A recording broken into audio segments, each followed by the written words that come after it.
In za konec še na skrajni južni rob Slovenije, v vas blizu Loškega potoka.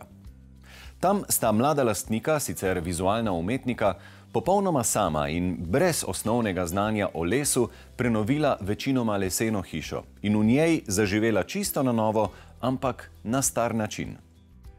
Odšli smo tja, kjer se mestni svet konča, oziroma kjer se zdi, da se kakršenkoli svet konča, ampak v resnici se tukajle v hiši Mandrova življenje na nek način šele začenja.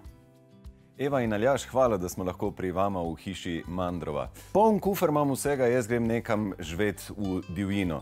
Si predstavljam, da bi tako misel izrekel kakšen starejši občan, ampak da pa mladi ljudje še brez otrok naredijo takšen konkreten premik v tole, se lahko rečemo divjino, me pa res zanima, kaj je bilo zadaj. Ja, po 5 letih bivanja v tujini sva se odločila, da nama zelo manjka ta stik z naravo in tudi postati malo bolj samooskrben. In potlej sva iskala nepremičnine, kje bi našla svojo pravo hišo in ko sva odkrila tole v Novem kotu, je bila ta dobra odločitev. In najin prav pogoj v bistvu na začetku je bil, da najdeva eno hišo, ki ima že neko tradicionalno arhitekturo, ki se da predelati, obnoviti nekako v sodobnimi materiali, ekološkimi, pa da lahko čim več materijala kar na mestu dobiva.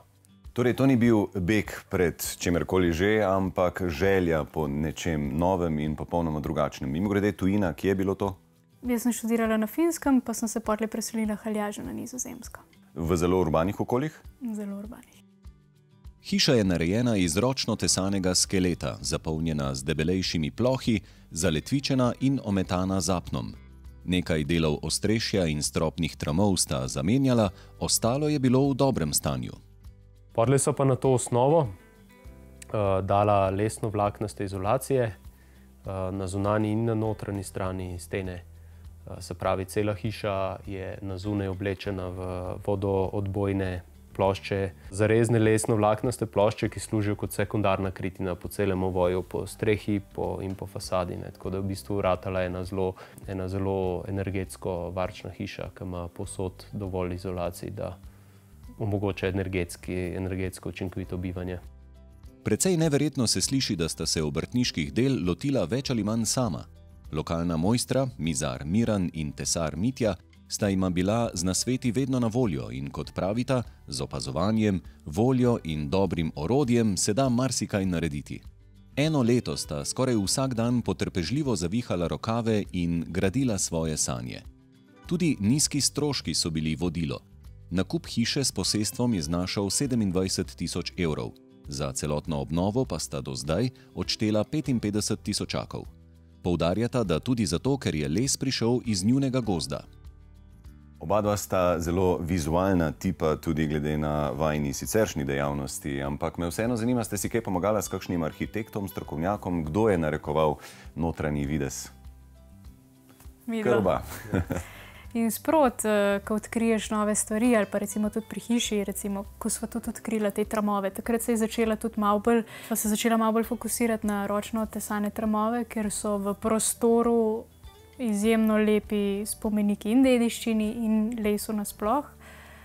In potlej sva v bistvu skupaj s funkcionalnostjo gradila estetiko in to je najino vodilo. In sva isto rekla, da hiša more tudi služiti pridelavi hrane, mora biti prijetna, mora imeti čim bolj pasivne sisteme ogrevanja. Recimo tudi sama orientacija objekta je neverjetno posrečena, ker gleda na jugovzhod. In zato ta sprednji gang, ki je cel zasteklen, zelo pomaga po zimi, recimo pri ogrevanju. Zmanjšuje stroške ogrevanja, omogoča gojenje sadik. Pasivno ogrevanje res ni odveč. Smo namreč v krajih, ki slovijo po najnižjih temperaturah v Sloveniji in redki so meseci, ko so rastline na vrtu varne pred zmrzaljo. Se pravi, midva v teh 3-4 mesecih morava pridelati vse, ker živiva tudi toliko samooskrbno, da si pridelava svoje meso, imava 2 prašiča, piščance, imava velik vrt. Drugače kurilna sezona je pa ja, dolga. In zato, ker je hiša tudi tako dobro izolirana in premišljeni materiali, kurva v bistvu z eno pečko celotno hišo. Kako pa mislite, da je tale način samooskrbe primeren za sodobnega človeka, če si na vse zadnje želimo vsake toliko časa kam pobegniti? Pri vajnem številu živali, kokoši, prašičev in to si ne predstavljam, da lahko za 3 tedne greš ta nekam na dopust. Veliko časa iščeš svoj prostor pod soncem, ne veš, kam se obrniti, kako se počutiti. In potlej najdeš prostor, kjer bi rad bil. In ko si v tistem prostoru, ki te ne bremeni, ampak te plemeniti na svoj način, ne čutiš potrebe, da bi rabo kam iti. In rataš veliko bolj prisoten v svojem življenju, kakor si kadarkoli bil. Eva in Aljaž želita, da se še kdo naleze njunih pogledov, zato prirejata delavnice ročne obdelave lesa in regenerativne samooskrbe, pri kateri pridelava kakovostne hrane okolje bogati in ga ne degradira.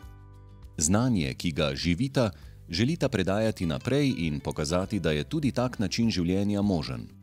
Kaj pa kakšna infrastrukturna malenkost? Koliko je do prve trgovine časovno, cca?